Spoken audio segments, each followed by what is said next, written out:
Good to see you again, man. It's been a while since, 2007? 2007 it is. It was, actually. Stealing your thunder, you just told me. How have you been doing? Been good, man. Yeah. I like Germany. Deutschland. Deutschland it is, yeah. Did I pronounce that correctly? Yeah. I like it a lot here. Why is that? Well, first of all, the Hof. You know what I mean? Who doesn't love the Hof? No, I like He's actually more famous here than he is in America, I think. He's famous for different reasons. I mean, here he's famous for singing. In the States, he's famous for getting drunk and playing with cheeseburgers on the carpet. He's actually famous for that here, too. Oh, okay. Who hasn't seen the Hasselhoff cheeseburger video? So, well, you've been gone a while from pro wrestling, from the WWE. Yeah. They're cleaning up Yeah, I think we're about behind to us. There's a rave here last night. It was? Yeah, it looks destroyed inside. There's like beer cups and trash all over the soccer You fields. celebrated. Yeah, well, I mean, they heard I was coming. So, you've been gone a while. What are your projects? What have you been up to? Oh man, I've been up to all kinds of shenanigans. So I've been doing a lot of wrestling shows, like this one here, WXW. I'm really excited. Really excited for my match tonight. Outside of wrestling, I've got a couple movies I'm producing.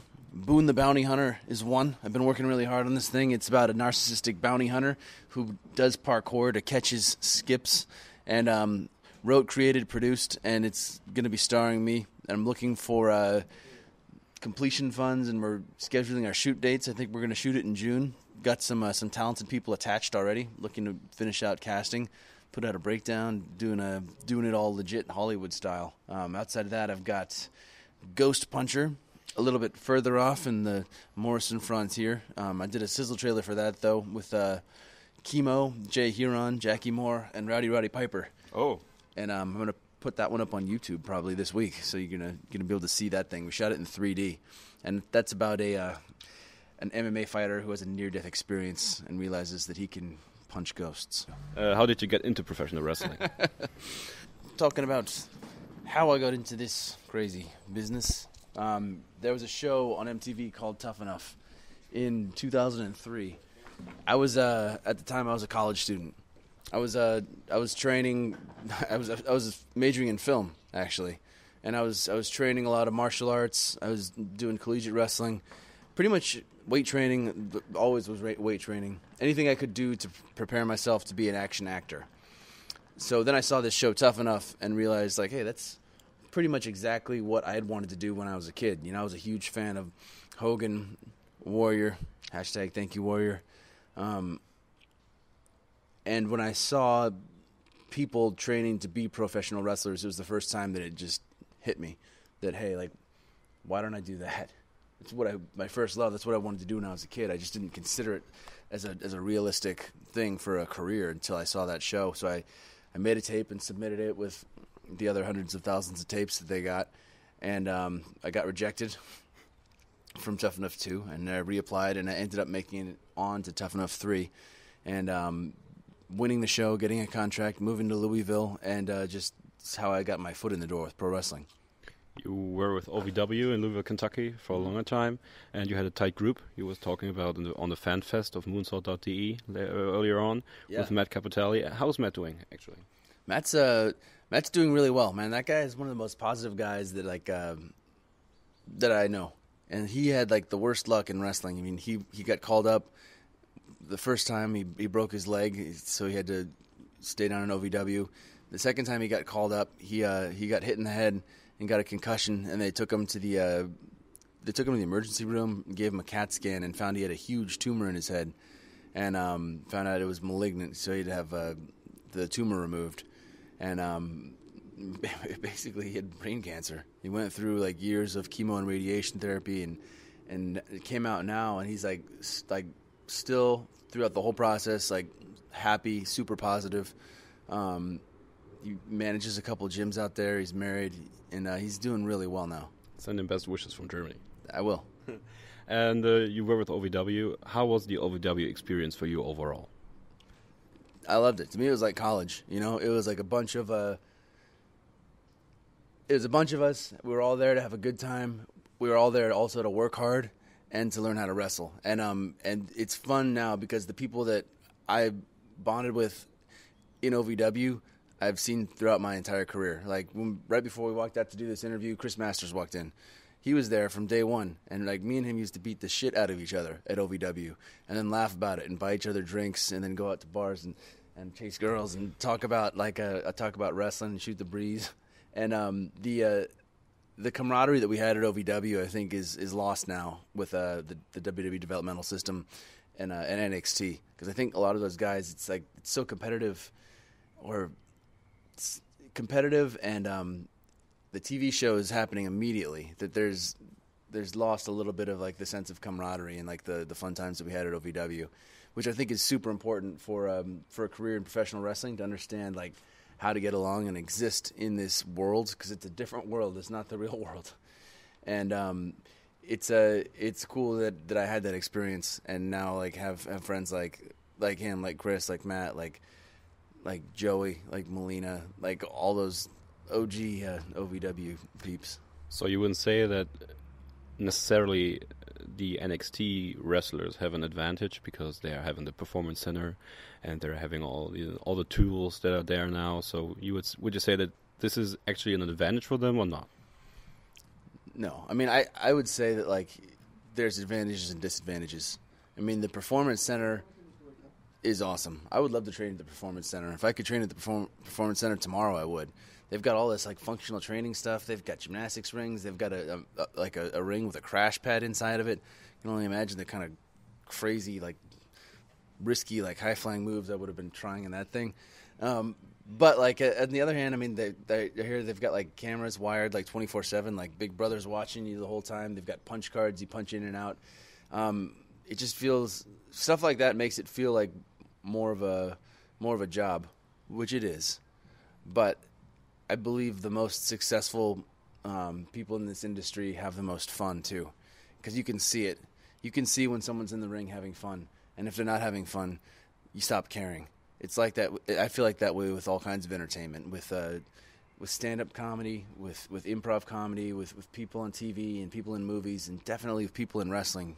The reason the seats are pointed at the ring are because people want to watch what's happening in the ring, and if those people aren't having fun, then like why should the crowd be having fun? It's about having fun and enjoying what you do. And if you take everything too seriously, you lose that.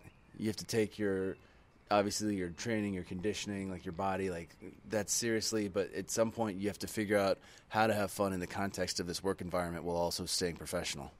You've been called up to WWE with Eminem. Yes. No, actually you were called up as Johnny Blaze, and who came up with those crazy names? You read my Wikipedia page, huh? No, I watched other interviews. Oh, honesty, I like it. I came up with everything. Johnny Blaze, I wanted to be Johnny Blaze because I had all these crazy metaphors and promos in OVW, like call the fire department, Red Hot Johnny Blaze is coming at you. By the time you hear the thunder, brother, it's going to be too late because the lightning will have already struck. Shaka. I had all kinds of stuff like that worked out for Johnny Blaze, fire metaphors and things. But Johnny Blaze, it turns out, is copyrighted by Method Man and also by Ghostwriter. Like Ghostwriter's name is Johnny Blaze. So we got a cease and desist from that, and then switched to Johnny Spade, which I did not come up with. That was a ripoff of Johnny Ace. And then we switched that to Johnny Nitro, which was my idea again, which I liked. I still do like a lot. Kind of an homage to Mr. Eric Bischoff, as the character I was playing was Eric Bischoff's apprentice. Yeah, with the Nitro theme song. Yes. At the beginning. Yeah, I thought that was a great character. And then there was Eminem. Who had the idea for Eminem, for the tag team? I mean, you were friends with Melina and with Joey, and how did this all come about for WWE? Man, like, stuff's so crazy. Like, I was wrestling Steven Richards, and his idea was that Joey come out and throw hot coffee in his face to help Johnny Nitro win, and that was the first time that that Joey Mercury had any affiliation with me on any kind of WWE programming, and from there it just kind of started like building. Like I had another match on TV, and no one wanted me to win clean ever. I always needed assistance, and just assistance from Melina wasn't enough. So we started our faction, and then we just started calling ourselves Eminem, and it was really like the three of us all like collaborating on Eminem. Melina sketched out the very first version of our tights. I put together promo videos, like using like the stuff that I learned in film school, where we were trendy, name dropping LA rich kids. We did some photo shoots, and Joey was like a friend and a mentor figure, man, because that guy is like a genius when it comes to wrestling. The stuff that he knows and it's working for him now because he's training at FCW. So I think all of us brought something different to the table, and we put it together, and we became M&M. And they saw that. They send the writers down and the creative types and the agents, producers, as they're called now, to OVW, and I'm sure they do to NXT, and look and see what's there. And when they saw M&M, they decided to put that whole gimmick up on TV as one, which is a really cool feeling. I always wondered, you were together with Melina, also in a private life situation, Yeah. And what did you think about the split she was doing? The split she was doing, I mean, I probably thought the same thing that everybody thought about the split she was doing. Like, holy shit. That's awesome. As far as, and that's the reason I started blocking it with my face. I mean, it's show business. And, like, I've always thought from day one that, I mean, Melina is, like, super talented, beautiful, sexy, like a diva, like a talented diva, and doing the splits like that to get in the ring, it's for wrestling. And I always just thought it was a really cool, like, display of athleticism and sexiness, and it just became her thing. And now when anyone does the splits, people think about Melina because of the way she did it. And what did I think about it? I mean, yeah, it's awesome, and I mean, B, of course, you're a little bit jealous when she's doing the splits in front of the whole world, but at the same time, like, I'm standing there with my shirt off and, like, tights on, so I can't be too jealous. So eventually you got split. M&M got split. You said you were a bit disappointed about the split. Tell me why. Oh, I mean, like, Joey got let go, which is a bummer from the company, which is part of the reason that M&M split up. That's why I was disappointed. And as much of a bummer as that was, it created the opportunity for me to have a singles run with Melina as my manager. And I got to have my first singles run as IC title champion versus Jeff Hardy, and I thought I grew a lot as a wrestler and a performer during that time. And also, you became the ECW champion on a night that will always be remembered because you were called up to replace Chris Benoit. Tell us a bit about the night when this happened, and you were told that you would become the ECW champ. Literally, like, no one knew why Chris wasn't there that night, and so I was there. I was in the office, and I think someone told Laurinaitis that Benoit wasn't there, and he's like, "Well, Daryl, what are we gonna do?" And at the time, I was like, "Well, Johnny Nitro, huh?" And literally, like, he laughed at it for a second, and then looked at me. He's like, "Well, you and Thorne are the only other heels from the ECW roster." And then literally when Chris didn't show up, like, they decided to put me in as his replacement, and I could not have been happier. Nobody knew at the time why Chris didn't show up, and then the next day we found out why, and, like, they broke down and started crying. Like, we knew Benoit, we knew his family. They're extremely nice people, and to this day, it's something that everybody thinks about that's involved and knew those people, and is very confusing.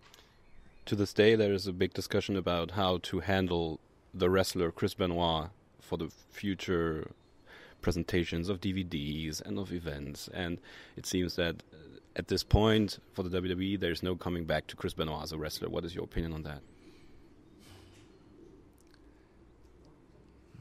It's hard to watch him, for me too. It brings back a lot of memories of him and his family, and the man that I knew, and the situation, the reality of what happened. I don't know. It's hard to say how anyone's going to feel in the future. For me now, it's hard to watch him though. Okay. Your name changed. John Morrison was born, and it was an homage to Jim Morrison somehow, I would say. Is that right? Yeah, it's absolutely. an homage to Jim Morrison. He when I was Vince approached me at one point and said that if I was going to be ECW champion, I needed to have a real name. He did not like Nitro because it reminded him of WCW. So I made a list of names. On the list of names, one of them was John Morrison, specifically for that reason. I'm a huge Doors fan. Jim Morrison was a film student. I was a film student. I like to write weird poetry, and he wrote weird poetry as a fan of his stuff. And Vince liked that name, and we decided that my name was going to be John Morrison. And you had a very successful run as a heel, and then it was cut short by suspension. Yes. Suddenly you were suspended by violating the wellness policy somehow. I always wondered if I had the chance to talk to you when you were not with the WWE, because I wanted to have an opinion about the wellness policy in general. The wellness policy in general, I think, is a good thing. It's tough. It's tough to say. This is like a subject for like an hour-long debate, and both sides have pros and cons as far as like what is a performance-enhancing substance. Like, do you take any performance-enhancing substances? You personally, do you take aspirin? Yeah. Do you take Tylenol? Do you take protein? Do you take creatine? Do you take glutamine? Like, where do you draw the line? That's a completely separate debate. As far as what I think about the wellness program pertaining to WWE, I feel like it's good that they have one, because wrestlers get into this, and I was into this thing, and you don't think about the future. You think about now and being the best performer that you can be. And WWE's culture exists so that the better product you have, the more you have to sell on TV, versus which is everything from your charisma, the way you look, the way you move, the way that you rebound. Can you look and move and perform the same way 200 shows a year? And it's not easy. And I think the reason that the wellness program is good is because it keeps people in check, and it might keep somebody from destroying parts of themselves that they're going to want to have later in life, in their 40s and 50s and 60s. It would suck to have like degenerative disc disorder or like some sort of internal problems because of your wrestling career. And I think that having the wellness the wellness policy is good, because it could limit that. Would you say it's a fair system? Yeah. I mean, but just assuming that the top guys, it's hard for me to think that having the body like John Cena has, and like a Randy Orton has, and like a Batista had in his time, and a Triple H, of course. Sometimes I think, how could this be done, and how could this be held upon by training like 2 or 3 hours a day in this shape or form? It depends on your genetics a lot too. And as far as that stuff goes, I'm not going to comment on any of those guys. But is the wellness policy fair? Life's not fair. I don't know. I mean, I don't really have any comments on those guys. You were in the tag team with The Miz afterwards, and how was this tag team for you? How was this compared to Eminem? Different. I mean, Eminem, I would say, like, I was very, like, young in my career and my, like, development as a performer. And Joey was like a mentor to me in a lot of ways as far as, like, wrestling psychology goes. And I think when I started tagging with The Miz, I was like the more experienced wrestler, so I was showing him wrestling stuff and especially tag psychology. But, like, the chemistry I had with The Miz was completely different. I usually, like, with Eminem, I think was like the annoying one. Like, my ideas were like the stupid ones or the crazy ones. And when I tagged with Miz, like, he was the annoying one. And it kind of created an interesting dichotomy where I think we played off each other very well. And it really kind of honed me into like this like narcissistic warrior poet, stoic type guy with a ton of confidence, John Morrison, versus like loud, brash, abrasive Miz. Both of us heels. Both of us loved like wrestling. Both of us thought that we were the greatest, and we had still kind of different separate personalities, which I thought was really good, because a lot of times in tag teams you don't have that. Like, both performers I mean, and some of the great ones too. I mean, like are very similar, and I thought that I grew a lot as a personality when I was tagging with The Miz. I was at WrestleMania 25, and I don't just say that because you're sitting here right now, but I was into your tag team. I was into Miz and Morrison, and I remember sitting in the crowd. What was first time in America, first time WrestleMania. I was hyped, and then I saw you on the pre-show, going into unifying the tag team titles. I think against Primo and Carlito. Yeah, it was, and I was so disappointed. You were disappointed. I was disappointed. I was disappointed. What were you thinking when they told you that you were going on to DVD? I was pissed. Literally, like when Laurinaitis pulled us aside and told us that we were on the pre-show, this is kind of a dick move of me to think, but like literally the first thing I said was like, Johnny, like I just spent $10,000 on this fur coat. The pre-show's not going to pay for it. But I mean, aside from that, like, you know, it sucks. Like the plus is like being the pre-show at Mania is you're still at WrestleMania. You still get to wrestle in front of like the 80,000, 90,000 people there. So you still get to wrestle in front of that crowd and have that experience. But yeah, man, it sucks. It's happened to me a couple times. So you have a huge new project, which even.com wrote about a few months ago. It was your fitness project. You are into parkour, as we know, and you have your own fitness project. Tell us about that a bit. Out of Your Mind Fitness, www.ooymfitness.com. It is a virtual personal trainer, and it's pretty much exactly the fitness routine I wish I had 10, 15 years ago. It's functional training, but basically it's functional training in a way that you can build size and strength and not have to put a lot of the wear and tear on your joints and your low back that you would find if you're doing like heavy squats and heavy bench and a lot of like isolated movements. So I developed this program my last year with WWE. I asked Laurinaitis if I could have like a fitness project, and he told me that like their fitness, like the last fitness book they wrote didn't do very well, Triple H's, and they didn't want to do another one. So then I asked if instead of a book I could do DVDs, and he said they didn't want to do that. And then I asked if I could just do it on my own, and he said yes. Right around the time I was leaving, so I was leaving anyway, but I'd already started working on it. So Out of Your Mind Fitness took me like 2 or 3 years to get up and running. It takes a lot longer when you do stuff on your own, I found out. And me and a buddy of mine, Jeff Carrier, who's a fitness guru who's got like 10 different training credentials, put this program together, which is comprised of 5 levels. It starts at level 1 that anybody can do, your basic push-ups, bodyweight squats, on up to level 5, which is your one-arm pull-ups, your pistol squats, your quadruped push-ups. And the idea is to figure out where your starting point is and improve. And not everyone will ever get to level 5. I have a hard time doing some of the level 5 stuff. The important part is the journey. And it's programmed so that anybody at any level can use this program and get into the shape of their lives. And I'm really excited about it. It's out there. It's online right now. And I've been getting tons of really great feedback from people that have used it. Well, thank you for your time, Mr. Morrison. Have a good time in Germany. Have a good match tonight against Bad Bones John Klinger.